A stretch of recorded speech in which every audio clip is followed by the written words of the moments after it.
എത്രയോ ബിസിനസ്സുകൾ പൂട്ടി പോകുന്നു, ആൾക്കാർ അത് നോട്ട് ചെയ്യില്ല.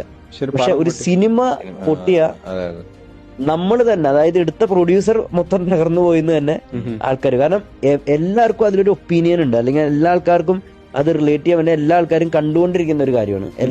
നേരത്തെ പറഞ്ഞ പോലെ എല്ലാ ആൾക്കാരുടെയും ഡെയിലി ടോക്കിൽ വരുന്ന ഒരു കാര്യമാണ് സിനിമ എന്ന് പറയുന്നത്. സോ അതുകൊണ്ട് അത് എന്റെ തകർച്ച പെട്ടെന്ന് കാൽക്കുലേഷൻസ് വരും. ഇപ്പൊ 2-3 ഇന്റർവ്യൂല് ഇത് പറഞ്ഞിട്ടുള്ളൂ, പക്ഷെ എല്ലാ സ്ഥലത്തും ചർച്ച ചെയ്തല്ലേ ഇതിലെ സിനിമ ഫെയിലിയർ ആവുന്നു.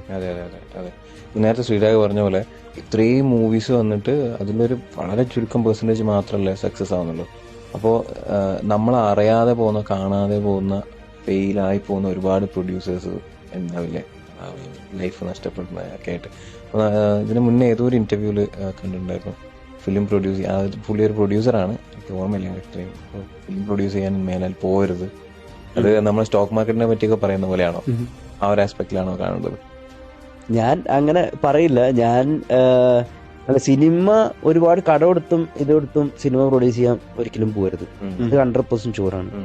കാരണം സിനിമയ്ക്ക് എപ്പോഴും ഒരു ലക്ക് ഒരു ഫാക്ടർ തന്നെയാണ്. 100%ഉം ലക്ക് പല തരത്തിൽ സിനിമ ലക്ക് ഫാക്ടറാന്ന് പറയാൻ കാരണം, നമ്മളിപ്പോ റിലീസ് ചെയ്യുന്ന സമയത്ത് കൊറോണയോ അല്ലെങ്കിൽ നമ്മുടെ വെള്ളപ്പൊക്കം പോലുള്ള പ്രശ്നങ്ങളോ അല്ലെങ്കിൽ ഒരു നാഷണൽ പ്രോബ്ലം അങ്ങനെ എന്തെങ്കിലുമൊക്കെ ഉണ്ടായിക്കഴിഞ്ഞാൽ തന്നെ ഇത് ഒരു വട്ടം റിലീസ് ചെയ്യാനല്ലേ പറ്റത്തുള്ളൂ. നമുക്ക് ബാക്കിയുള്ള പ്രൊഡക്ഷനെ പോലെ നമുക്ക് എടുത്തു വെച്ചിട്ട് പിന്നെ ഇത് ചെയ്യാൻ പറ്റത്തില്ല. രണ്ടാമത് ഷൂട്ടിംഗ് സമയത്തും അങ്ങനെയുള്ള പ്രശ്നങ്ങൾ സംഭവിക്കാം.